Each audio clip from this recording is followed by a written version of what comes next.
Hello and welcome to the morning sports briefing here on Saturday, the 28th of November.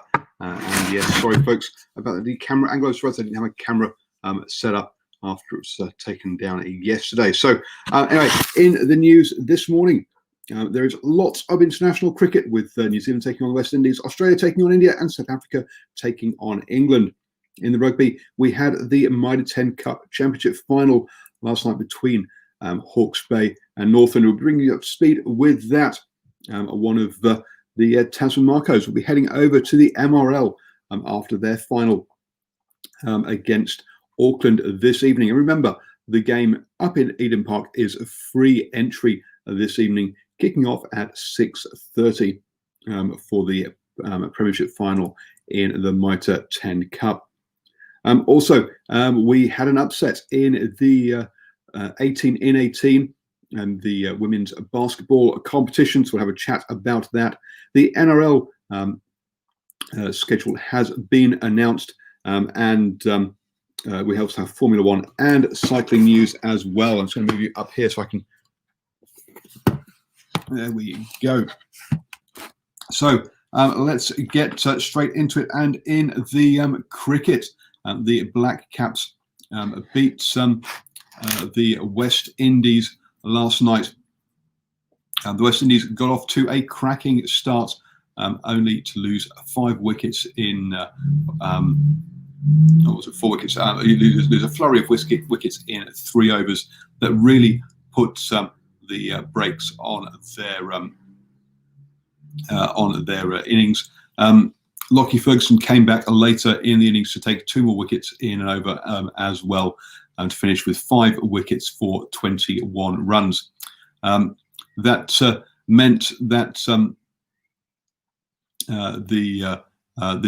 in a shortened game, it was only a 16 over 2020, and that meant that New Zealand were chasing 176, and they knocked that off with 4 balls to spare. So congratulations for that, with Jimmy Neesham hitting 48 off 24 balls, his highest T20 international score. So congratulations to the Black Caps, who win their first T20 against the West Indies up there at Eden Park last night.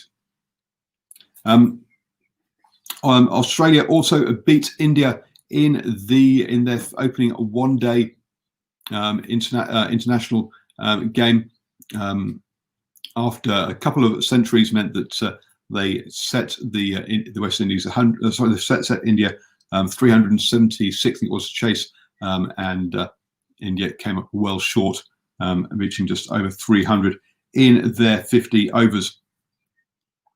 England versus South Africa is going on right now, and England are chasing 180 against South Africa in the first T20, and have already lost a wicket, only 2 balls into the game. So not a great start for India, not a great start for England, as they're chasing that 180 total by South Africa, with Du Plessis scoring 58 off 40 balls in that innings. They scored 179 for 6 off their 20 overs. Moving on then to the rugby, and it was the Mitre 10 Cup Championship final last night between Hawke's Bay and Northland, and in a cracking first half. It was 17 all at half time, both sides scoring in the lead, switching regularly in that one. But in the second half, Hawke's Bay pulled away to win that 36-24.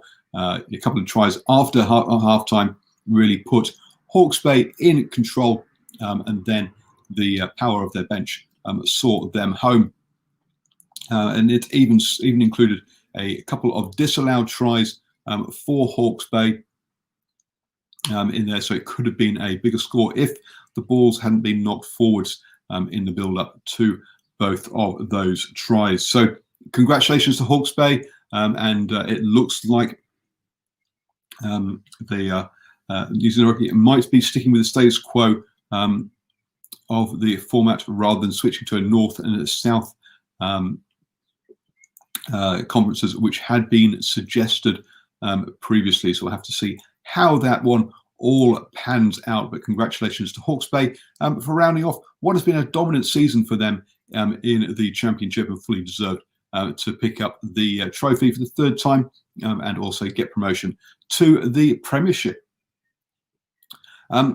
Also, Isaac Ross will be playing for the Tasman Marcos against Auckland this evening. Kickoff at 6:30 at Eden Park. Remember, free entry into that one. And after 10 years in Japan, he is heading over to the USA to join the Austin Gilgronis next year in Major League Rugby. A change in the overseas eligibility rules or international eligibility rules of players has changed in the Japanese top league, and that means that he's had to move on from that after playing for the Shining Arcs for much of the last decade. So we wish Isaac Ross the best over in the Major League Rugby in the States.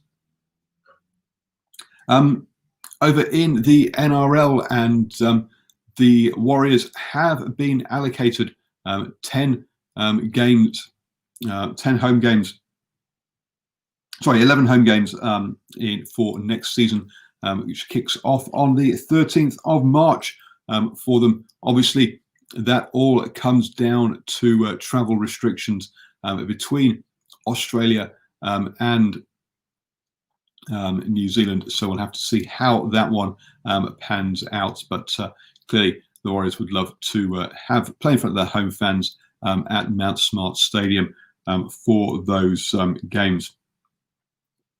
Over in Formula One, and they are in action in Bahrain this weekend.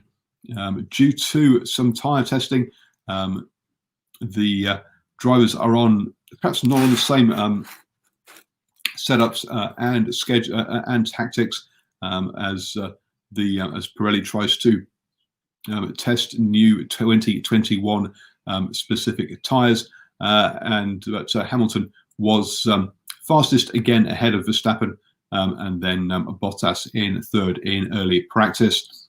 Clearly, obviously, it depends what setups and things the cars that the drivers are running. We'll see if that carries through into qualifying as well.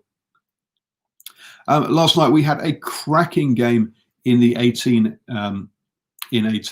with the Swish taking on the Dream. The Dream, one of the top teams and definitely favourites coming into this game, but the Swish stuck with them all the way through and won in the end by 10 points. That perhaps makes it sound like a more comfortable victory than it really was, because going into the last couple of minutes, it was very close. But the Swish got a slight lead, and then the Dream did some deliberate fouls to try and get the ball back and have some shots, which meant that in the end, as the Swish hit their free throws, they pulled out to win.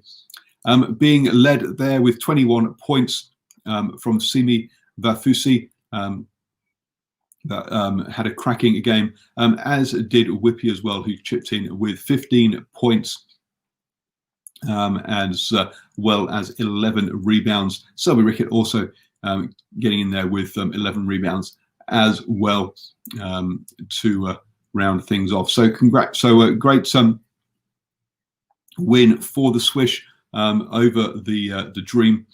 For the Dream, much more even scoring.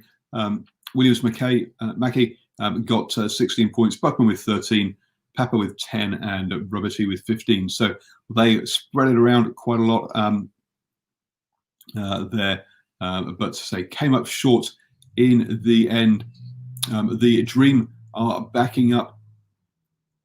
The Swish are backing up and playing the Gold Rush this evening at 7:30 up there in Auckland.